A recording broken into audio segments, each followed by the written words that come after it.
também são dignos do amor e da bondade. E o auxílio que a administração sideral solicita dos vossos esforços espirituais, para beneficiar esses cruéis rebeldes que se reencarnam no vosso ambiente terreno, é aquele idêntico benefício que recebeis incansavelmente das hostes angélicas formadas pelos antigos transviados já regenerados, que vos precederam na revolucionária jornada. O homem conquista o reino de Deus em si somente através do exercício continuado das suas próprias capacidades, num trabalho demorado, penoso e incessante, até atingir a perfeição moral. E somente a perfeição moral humana fará que o reino de Deus venha a instalar-se definitivamente na Terra. 62. A força das trevas. Pergunta: as chamadas forças das trevas, tão comentadas nas mais variadas obras espíritas, costumam, não raro, nos deixar perplexos quanto ao seu modo de agir. Se, de uma parte, manipuladas por verdadeiros magos, possam ocasionar desajustes violentos nas criaturas humanas, prejudicando-as, de outra parte podem ser o ato corretivo, karmático, a cooperar no reajustamento necessário dos devedores. Em obra recente, lida e analisada com grande curiosidade, deparamos com o trecho abaixo atribuído ao Senhor das Trevas, no qual, surpresos, não deixamos de constatar a justeza dos conceitos ali expendidos. Ei-lo, comentando o critério de sua conduta. Nunca deixei de respeitar um igual ou a temer um mais forte, só assim conseguir tanto poder. Também nunca saí da lei do karma. Não derrubo quem não merece, nem elevo quem não fizer por merecer. Não traio ninguém, mas também não deixo de castigar um traidor. Leve o tempo que for necessário, mas eu o castigo. Não castigo um inocente, mas não perdoo um culpado. Não dou a um devedor, mas não tiro de um credor. Não salvo a quem quer se perder, mas não ponho a perder quem quer se salvar. Não ajudo a morrer quem quer viver, mas não deixo vivo quem quer morrer. Não tome de quem achar, mas não devolva a quem perder. Não nego o poder do Senhor da Luz, mas não recuso o poder do Senhor das Trevas. Não induzo ninguém a abandonar o caminho da lei, mas não desculpo quem dele se afastou. Não ajudo ninguém que não queira ser ajudado, mas não nego ajuda a quem a merecer. Sirvo a luz, mas também sirvo às trevas. No meu reino eu mando nos outros e sei me comportar. Não peço o impossível, mas só dou o possível. Nem tudo o que me pedem eu dou, mas nem tudo o que dou é porque me pediram. Só respeito a lei do grande e da luz e das trevas e nada mais. É só isso que o grande exige de mim, portanto é isso que eu exijo dos que habitam o meu reino. Não liberto o condenado, mas não aprisiono o inocente. Não faço chorar o inocente, mas não deixo sorrir o culpado. Não revelo o oculto, mas não oculto o que pode ser revelado.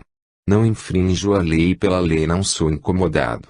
Relembramo-nos, a esta altura, do comentário kardecista de que Deus não iria utilizar-se de uma entidade angélica para a cobrança karmática a um devedor, mas a deixaria a cargo dos espíritos inferiores que não teriam dificuldades para executar. E, assim entendendo, chegamos a aceitar os conceitos anteriormente expostos. Poderíeis, abordando o assunto, complementá-lo com os seus esclarecimentos mais atualizados. Ramatiz, é evidente que tendes aí conceitos muito próprios de um desses espíritos enraizados no mal, possuidores de uma mente poderosa, que escolhem subtrair-se por longo tempo ao esquema evolutivo determinado pelo excelso Criador, porque a reencarnação lhes traria humilhações e sofrimentos no percurso necessário de reajuste pelas dores humanas. Espíritos exilados para o sofrimento retificador, ajustam-se perfeitamente ao ambiente umbralino, e, organizados na luta natural pela sobrevivência, e sempre na exploração do mais fraco, formam as comunidades do mal, sob o império e a direção dos mais inteligentes e astutos, os senhores que não passam de gênios da perversidade, e seus escravos, que são almas parasitas sofredoras e desorientadas. Estas coletividades do astral inferior, conforme já vos dissemos anteriormente, compõem-se de espíritos ligados por afinidade de sentimentos e formam os vales que auxiliam os espíritos delinquentes, atraídos para essas zonas abismais pelo seu nocivo comportamento no mundo dos encarnados. Ao cometerem a vingança e infligirem às suas vítimas sofrimentos cruéis, na verdade, lhes proporcionam o resgate de suas culpas e as condições para que possam dar início à sua marcha redentora para o bem.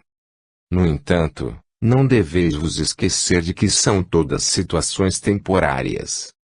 O espírito diabólico, incapacitado para distinguir o que é verdadeiramente bom e justo, segue vacilante nos desvios dos seus equívocos e rebeldias, mas, na realidade, inconsciente, caminha fatalmente atraído para a fonte benfeitora que o criou, até que vibre com a harmonia da perfeição, ajustando-se definitivamente à angelitude.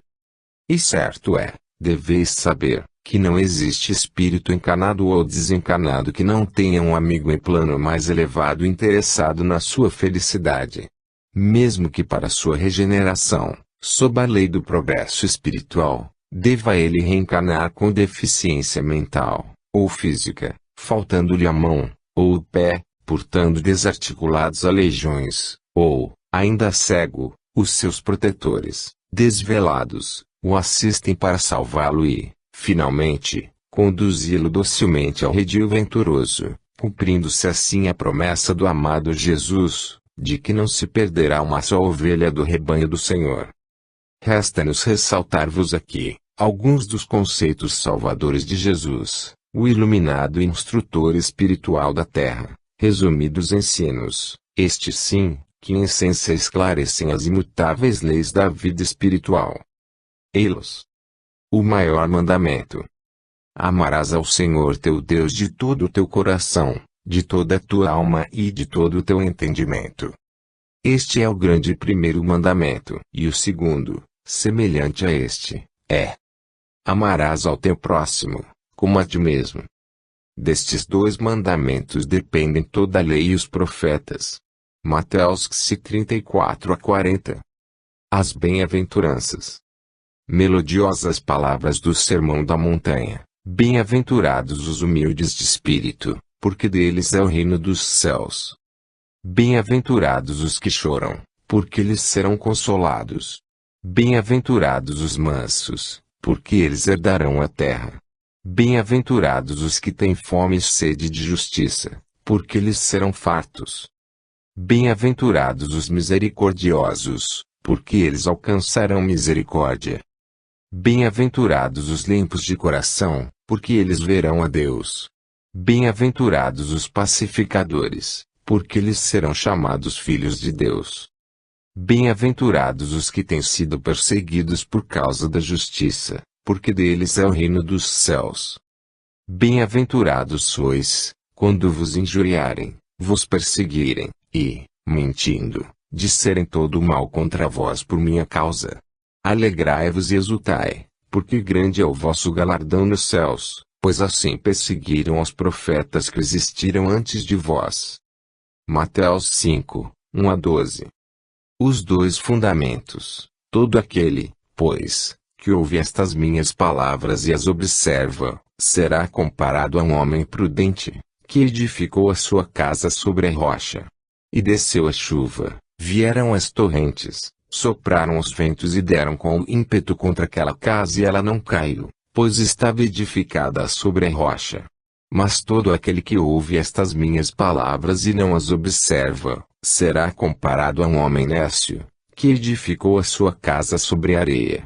E desceu a chuva, vieram as torrentes, sopraram os ventos e bateram com ímpeto contra aquela casa, e ela caiu, e foi grande a sua ruína.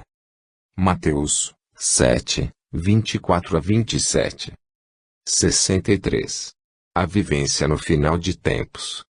Pergunta: dissestes, na obra Mensagens do Astral, que todos os que estivessem presentes aos eventos do fim de tempos, lamentariam estar vivos para presenciar os acontecimentos terríveis desta época. Já estamos passando por este presságio.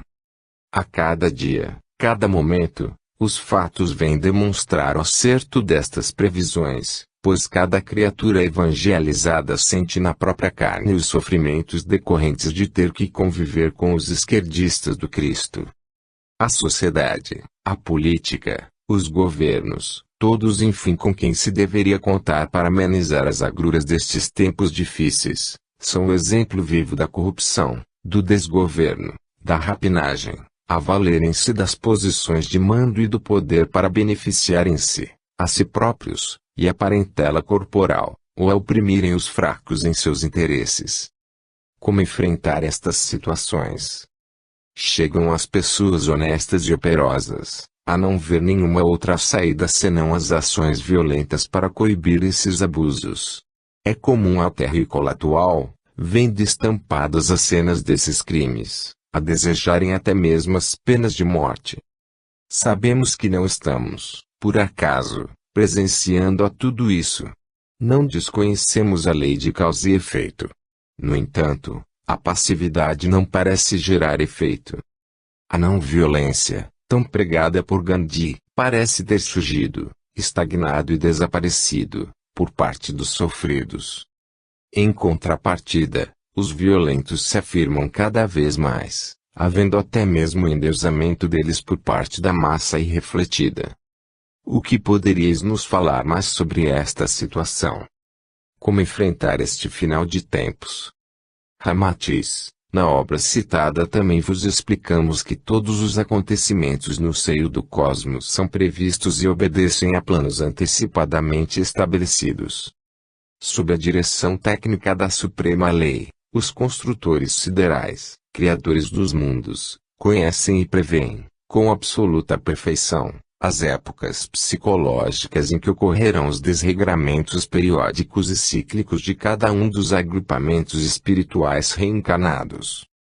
A espiritualidade superior planeja as vossas vidas sob o mais elevado senso de justiça, merecimento educativo e conquista espiritual, ainda que grandiosos possam ser os vossos infortúnios e sofrimentos.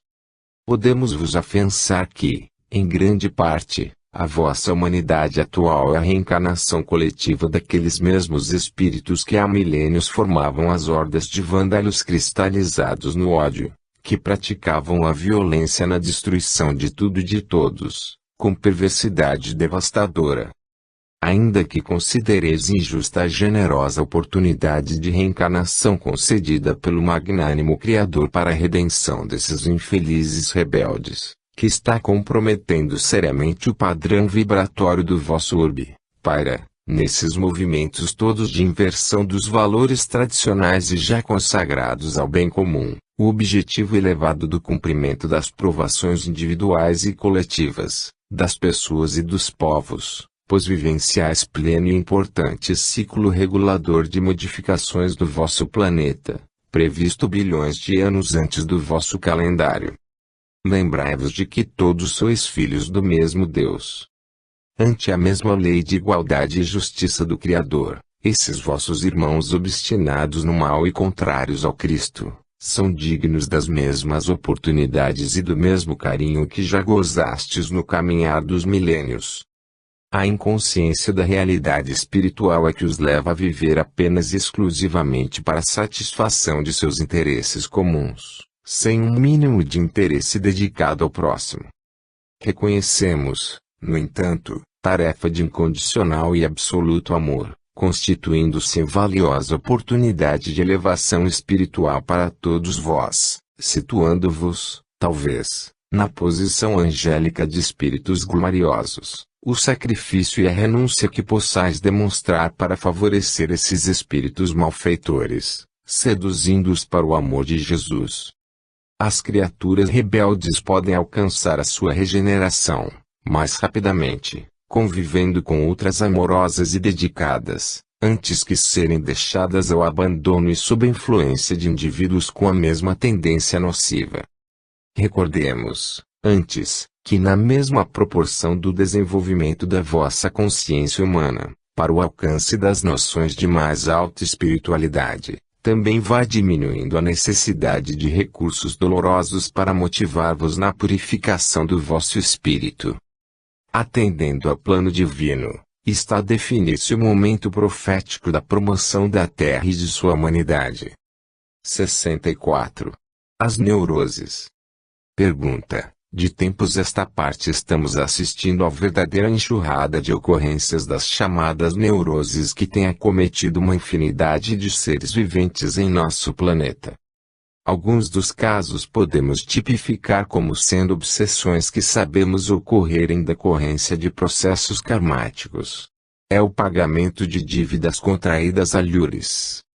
Outros o seriam em razão de sobrecargas impostas pelas próprias criaturas, na volúpia de um viver desregrado, acreditamos nós, neste mundo de competições constantes. Conseguimos ajudar nas soluções de alguns casos, tentando ajustar credores e devedores, depois de longo trabalho. No entanto, em muitos dos casos, mesmo depois de julgarmos haver afastado os cobradores, causa-nos um certo espanto verificar que muitos dos doentes, neuróticos, dificilmente se ajustam a um novo viver. A medicina atual tenta descobrir a etiologia do mal e acaba por dopar os pacientes através de uma medicação que os torna dependentes permanentes do tratamento, sem conseguir a eliminação da doença. Como poderíamos nós, os espíritas, auxiliar nesses últimos casos, além do trabalho que fazemos tentando evangelizar os carentes? Há alguma forma de se trabalhar a mente do neurótico? O que poderíeis nos auxiliar, com os vossos esclarecimentos? Ramatiz: sim, o espírito é tido como devedor, porém não lhe faltará ajuda espiritual para a liquidação do seu débito de acordo com a capacidade e o entendimento que possui. A lei de ascensão espiritual, que sempre intervém com o seu único e principal objetivo de renovação do psiquismo do enfermo, procura levá-los a conviver junto de criaturas muito espiritualizadas e contato com realizações humanitárias e fraternas. Acolhei-os, sim. A terapêutica espírita oferece o medicamento eficiente do Evangelho.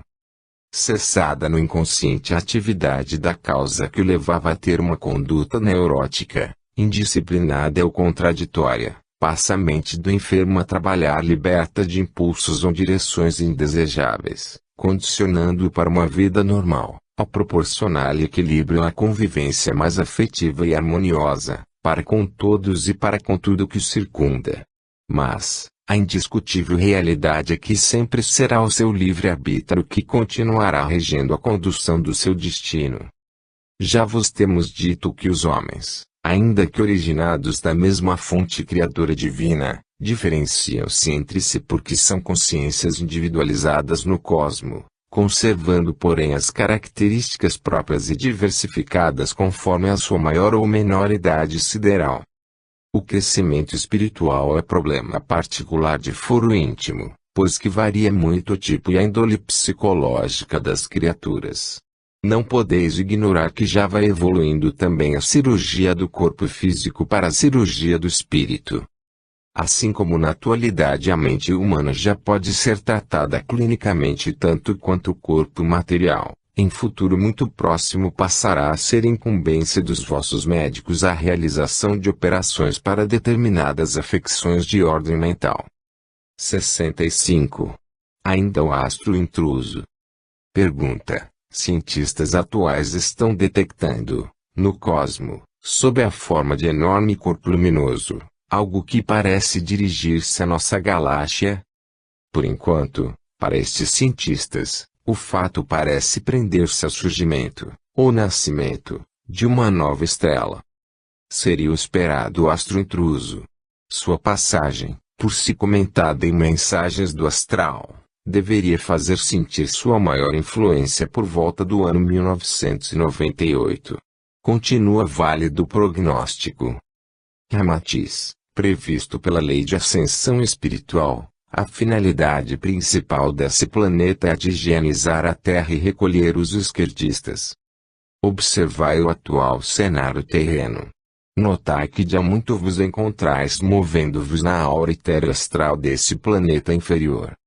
Descontroladas e dominadas em seu psiquismo inferior, imensa percentagem de almas rebeldes, contrárias à moral cristã, estimuladas pelo implacável apelo desse astro higienizador da Terra, a par de semearem a corrupção, exploram, tiranizam, praticam assaltos, roubos, sequestros, assassinatos e as mais torpes violências. Repetimos que, em nossas mensagens, buscamos sempre atender ao grande plano cósmico de promoção da vossa humanidade.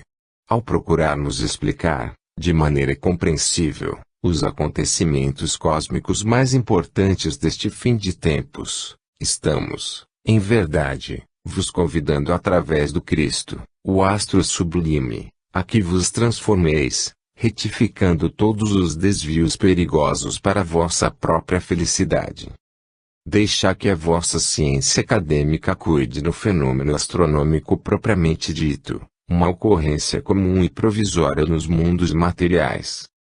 66. O país do futuro.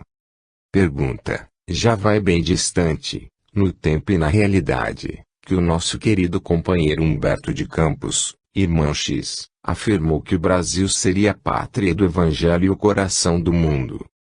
Em obra anterior afirmastes que, embora fôssemos cognominados de país do carnaval e do futebol, nosso povo tinha índole pacata, religiosa, fraterna, estando sempre disposto ao auxílio ao mais carente.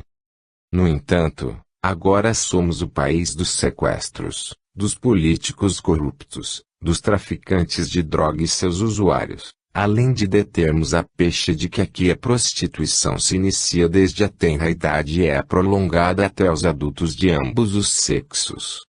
O comunismo, extinto nos países de onde provieram, aqui é defendido por ideólogos oportunistas, sendo considerado até mesmo como opção válida por aspirantes ao poder. O sacrifício de menores, infratores ou não, tem dado notícia diária na imprensa do mundo. Gangues organizadas instalam-se no poder e dominam as massas. O político que era conhecido como que rouba, mas faz, foi substituído pelo que rouba, mas não faz, e continua sendo eleito. Presidiários, de dentro das prisões, comandam operações de sequestros, roubos, tráfico, etc., impunemente. O carnaval, antes ingênuo e descontraído, é hoje uma exibição pornográfica de corpos desnudos e atitudes lascivas. O futebol, antes arte, é hoje antro de negociatas e exibições interesseiras por parte de dirigentes e profissionais. Que justificativo daríeis a essa guinada abrupta? O que poderemos esperar de tudo isso? Ainda somos o coração do mundo e a pátria do Evangelho. Mudou o mundo, ou mudamos nós? Ramatiz, involução aparente, eis que, em verdade, viveis os tempos finais de uma preparação necessária à renovação do panorama espiritual da terra brasileira. Todavia, somente nas circunstâncias negativas de provações coletivas, quando o aprendizado pode ser melhor assimilado, é que se molda a evolução psíquica de um povo. Cumpre-se o roteiro programado traçado pelos sociólogos siderais, específico e coerente para essa importante realização fraternal no campo moral e social do vosso país. Precursores na implantação de princípios grandiosos do amor universal, sem privilégios, submetidos às mesmas aflições e tormentos, mas possuidores de uma visão mais ampla, o vosso trabalho se constitui em preparar os corações, consagrando o respeito à ordem social já estabelecida e fortificando-a com os valores crísticos, dentro da lei do esforço próprio, na conversão do ódio em amor, da crueldade em bondade, do orgulho em humildade, do egoísmo em altruísmo, da hipocrisia em sinceridade, da desonestidade em retidão de caráter, da cobiça em dádiva, da luxúria em respeito à função de procriar. Viveis era da fraternidade entre os povos. E o Brasil, que reflete a evolução em seu constante clamor de paz, É uma coletividade das mais promissoras à efetiva realização do programa de confraternização entre os povos. Mensageiro das meigas instruções do seu Jesus, já recebe imenso contingente de almas afins com o seu evangelho, que levadas por um sentimento sublime de sintonia, aí reencarnam. Convocados para missionar a liderança, pátria do evangelho, não se espera de vós a completa realização do bem sobre o planeta. Procurar refletir, sob aspecto mais amplo e verdadeiro, as dificuldades e os problemas como experiências redentoras, valorizando as bênçãos da oportunidade de participação na construção do futuro. 67. Governos programados. Pergunta: a certa altura de uma das vossas comunicações, através do excelente companheiro Hercílio Mais, comentando sobre a vinda de Napoleão e o que o alto dele esperava, vimos o quanto nós, os encarnados, podemos frustrar previsões feitas quanto ao total desempenho de compromissos assumidos antes das encarnações. Parece que nós, do Brasil, muito recentemente vimos a ocorrência de algo semelhante com relação à esperança depositada em governante que deveria redimir falhas de um passado que a pátria brasileira já muito esperava.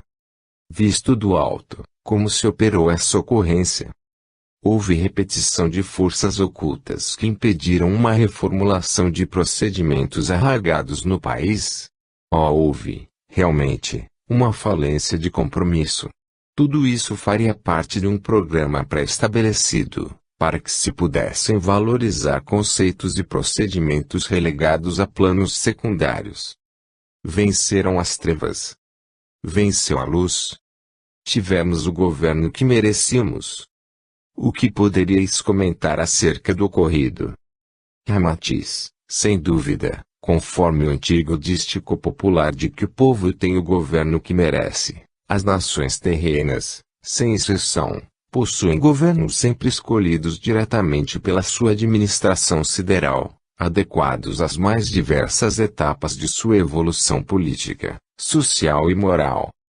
Consequentemente, observando essa escala evolutiva, podeis melhor entender a razão por que nunca surgirá um governo isento de quaisquer deficiências. Num clima onde graça à desonestidade e ambições interesseiras de grupos organizados, desde que ele sempre representará a síntese dos seus mesmos eleitores.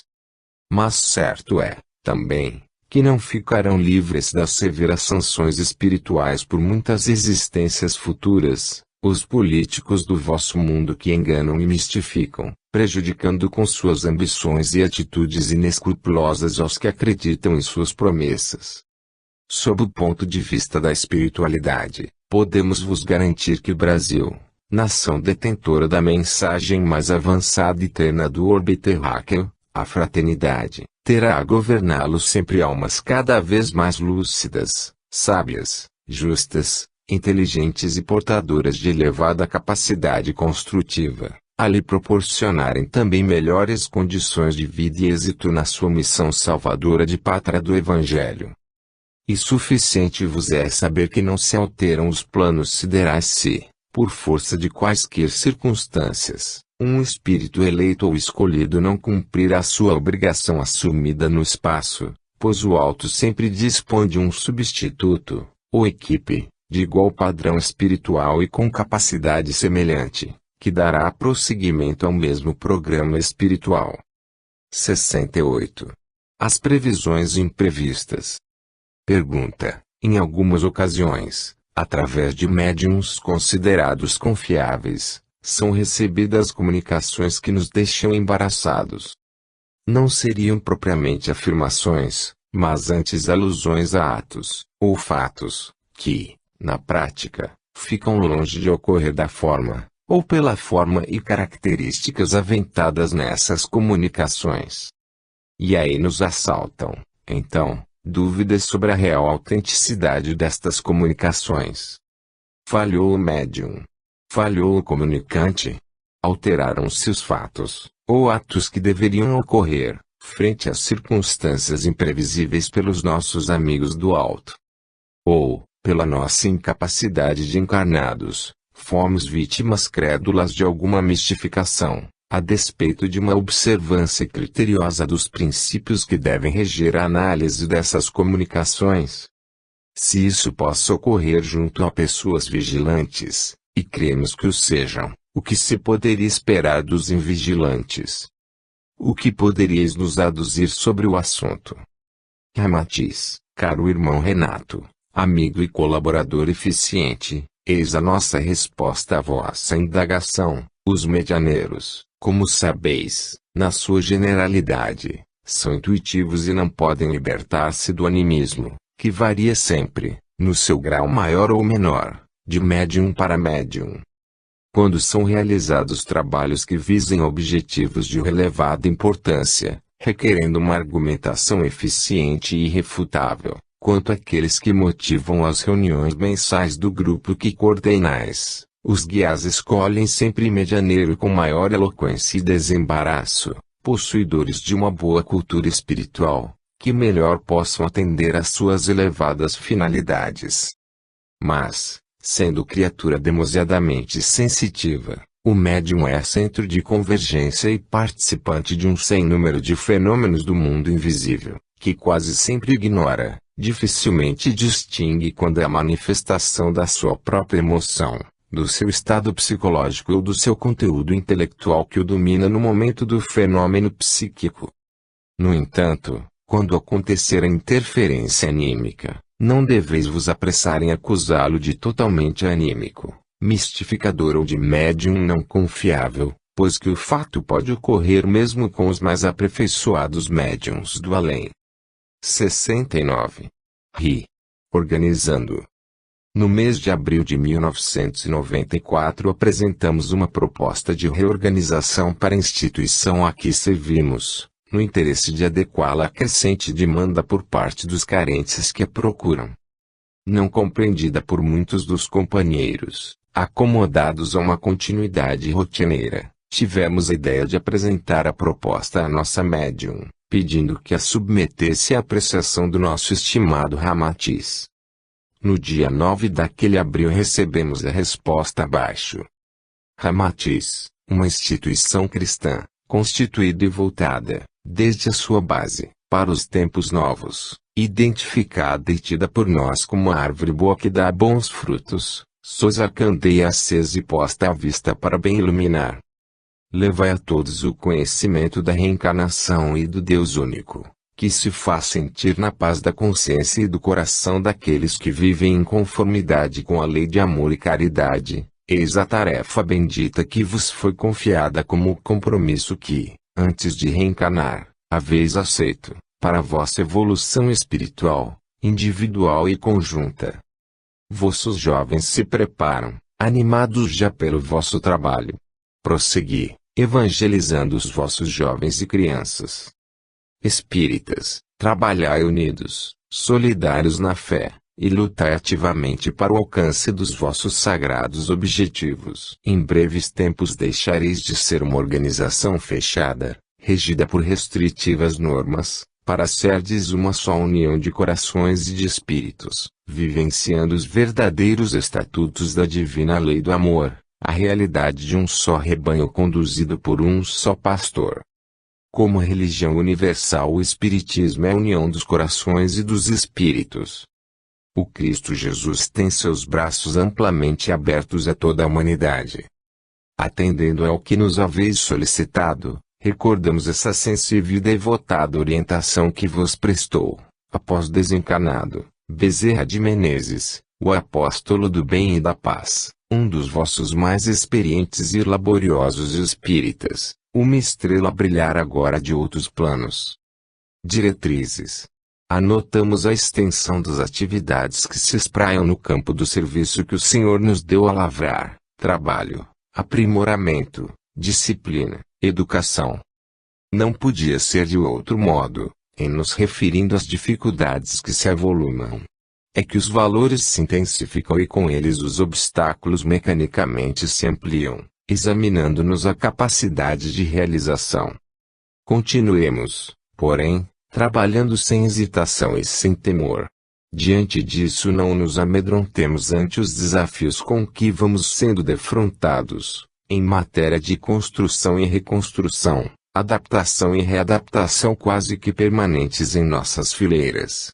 Pratiquemos o hábito salutar da mesa redonda em que as opiniões se confraternizem ao redor dos problemas em pauta, de vez que em semelhante permuta de experiências, a palavra do mundo espiritual se fará sentir substancialmente, de modo a que se faça o melhor ao alcance.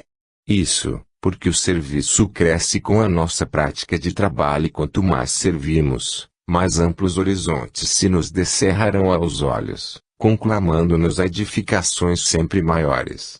Em matéria de colaboração com Jesus, não há tarefas estanques, porquanto o caminho do aperfeiçoamento não tem limites.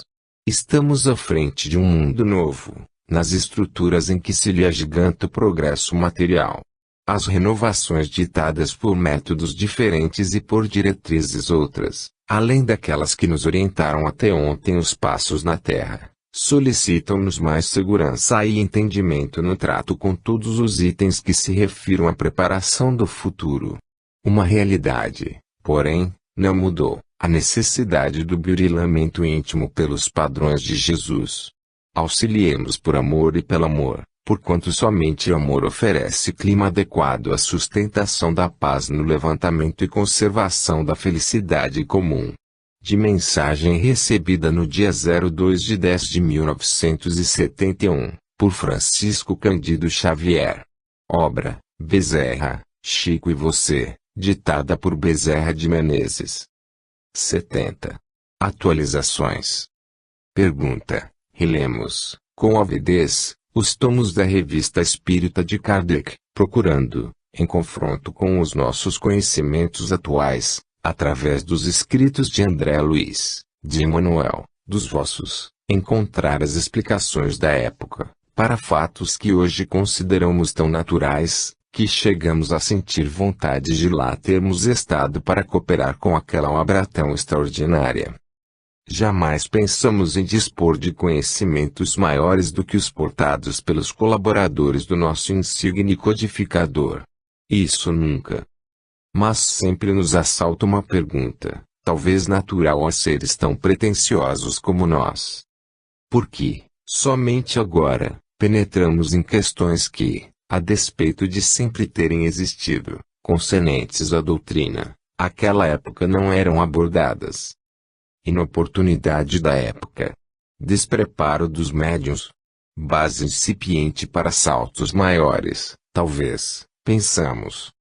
Seria esta a razão para que, ainda hoje, companheiros nossos, talvez ortodoxos, refutarem tudo o que Kardec não disse.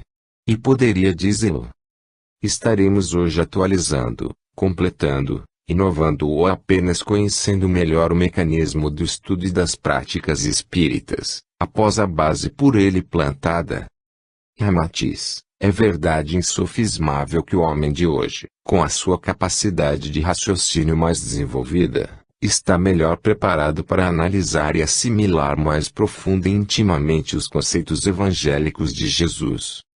No entanto, desligados da realidade de que o Espiritismo é uma doutrina universalista, essencialmente de amplitude evolutiva, muitos adeptos ainda permanecem estáticos e inflexíveis cultivando a ortodoxia da tradição kardecista, sem devotar interesse pelos conhecimentos milenares da vida do espírito imortal.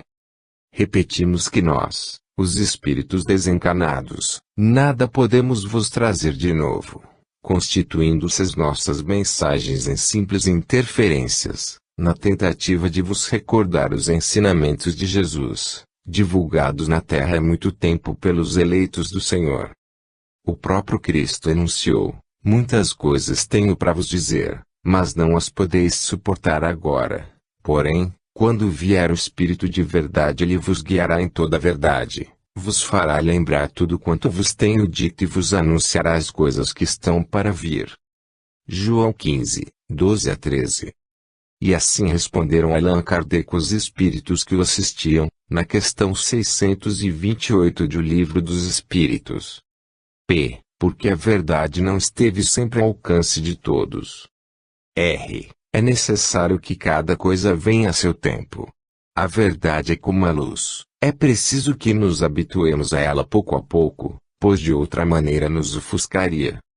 Agora, recordemos da mensagem inteligente e definitiva do Divino Evangelho, o verdadeiro código superior de ascensão e evolução do Espírito encarnado na Terra, com perfeita explicação e interpretação dos ensinos de Jesus que visavam principalmente a vida mortal. Estas elucidações da parábola não por a candeia debaixo do alqueire capítulo 24.